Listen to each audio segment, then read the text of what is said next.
all the time. They're like, Joleen, don't talk about your age. You're in LA. Don't talk about your age. What's wrong with you? So I'm like, well, how do I dance around my age? Like, I am what I am, and I'm not ashamed of it, you know? And so when people ask me now, like, how old are you? I'm like, well, I'm old enough to remember when rosé was white zin and you drank it because you were cheap and an alcoholic. You can probably do the math on that. It's older. But yeah, I hate getting that note. They're like, don't talk about your age. And they don't tell you so many things that happen just in that little time out of your 30s to 40s. Even after 35 as a woman, you're like, for one thing, your tits never stop sweating. No one told me that. All of a sudden, you know, like I'm looking over here, like Miss right now, dry as a bone. She's young, dry as a bone.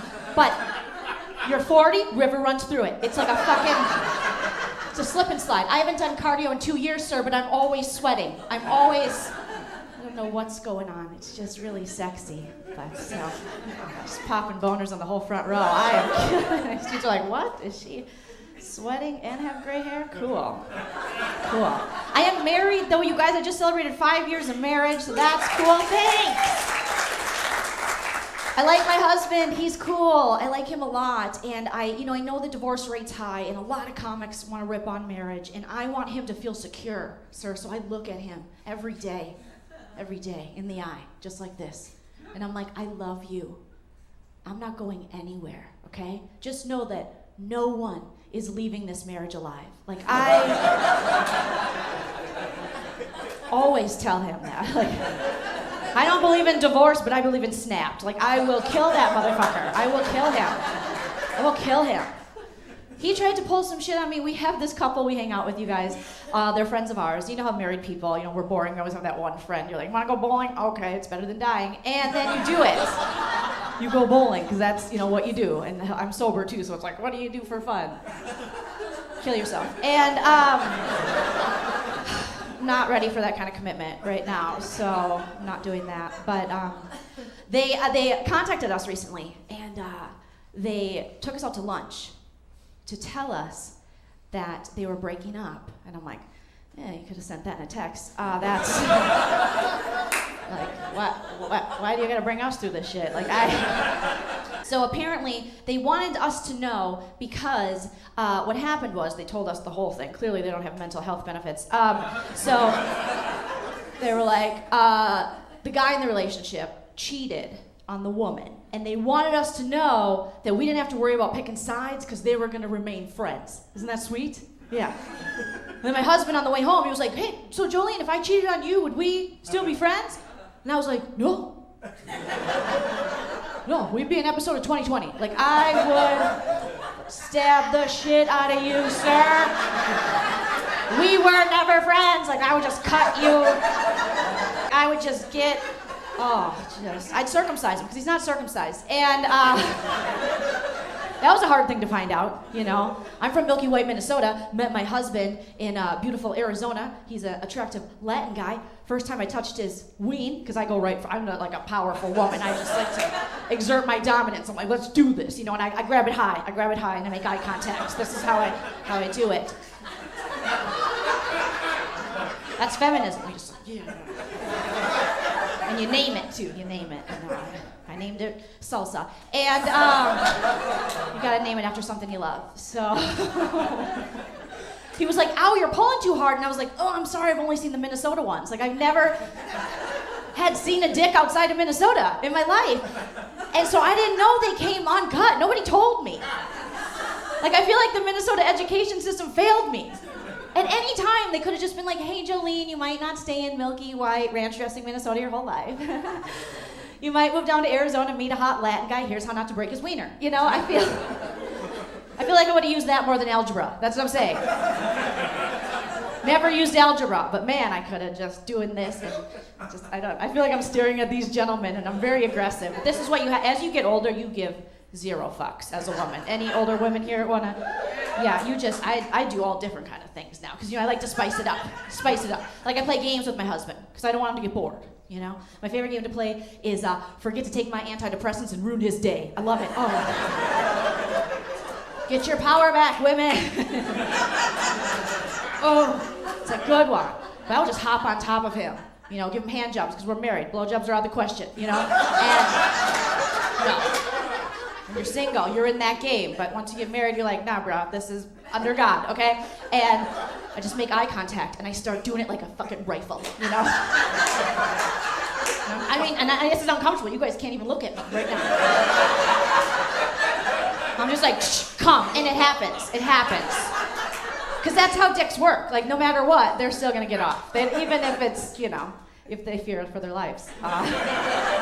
Which they should. That's the sexiest kind of sex, is when the dude fears for his life. But, like I said, I am sober. And I've been sober now for 8 years. So, yeah, no, don't clap. I don't recommend it. I don't.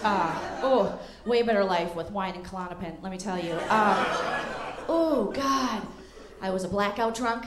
That's always a fun friend to have. I was the kind of blackout drunk where I would piss my pants and then out my friends' eating disorders. Yeah, I knew it was time to leave the party when I was like, oh crap, I peed myself. Angie's a bulimic, bye. And then I would leave the party. But I don't know if you guys have ever experienced sober sex. Anybody here, sober sex? I don't recommend that either. Oh God, do you know you have to stay awake through the whole thing? There's no naps. Like I was a blackout drunk and a power top miss, so I was just like, what? I miss the days of like waking up. Was I good? And now it is like it's so intimate, you know? We have to like make eye contact. I look down, I can see the sides of my legs, you know, just doing that thing they do when you're older and just showing, what is it? It looks like you're hit by hail on your legs, you know? I can't pay attention. I'm just like, yeah, this is supposed to be fun, but Jesus Christ, what happened to this, you know? When you're drunk, you don't care. You're just like, I'm so sexy. You're so lucky. And now I'm like, give me your biggest t-shirt. For my face. And it's so fun, you guys. It's so fun. Oh, God. But I do. I like being married. I like having my husband. He has these like wonderful parents. I have great in-laws. You guys. My mother-in-law only calls me fat every other time I see her. But other than that, like my husband says, it's an immigrant parent thing. They're very honest. And I come from a Minnesota parent thing where they just lie to you. You know, like my mom was always like, "You're so beautiful. I just die to look like you." And then she gave me unrealistic self-esteem. And then I moved to LA, and I was like, shit. This isn't working, because I don't know if you guys noticed, I'm like a sturdy build of a gal. You know, like I grew up in a place where it was good to, like, you have to lift shit, you gotta shovel, you gotta put on your winter weight. And then I moved to LA, totally different story.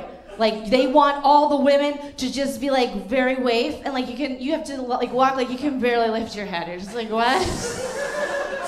I've seen women walking down the street like, oh my God, my uterus is so heavy. And I can't do this. I can't. Oh, this is way comfier, by the way. That's why they put couches in the auditioning rooms. But I love my father-in-law. I love him. He's great. My parents had to meet my father-in-law for the first time. He lives in Arizona. He is a professor and graduated with a PhD from Stanford University, and he immigrated to this country as a kid. Like, he has this amazing story that you never hear about in the media. So my mom was really intimidated to meet him, because she's just like this sweet little Midwestern mom who's like, I just want hand towels. She just always wants hand towels. Like, bury me in hand towels. And I'm going to.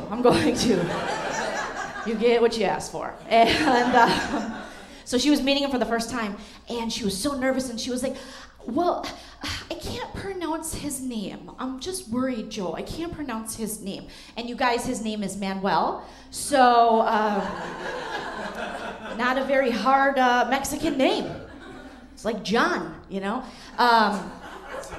And so my husband's a stand-up comedian too, and so we like to fuck with my mom.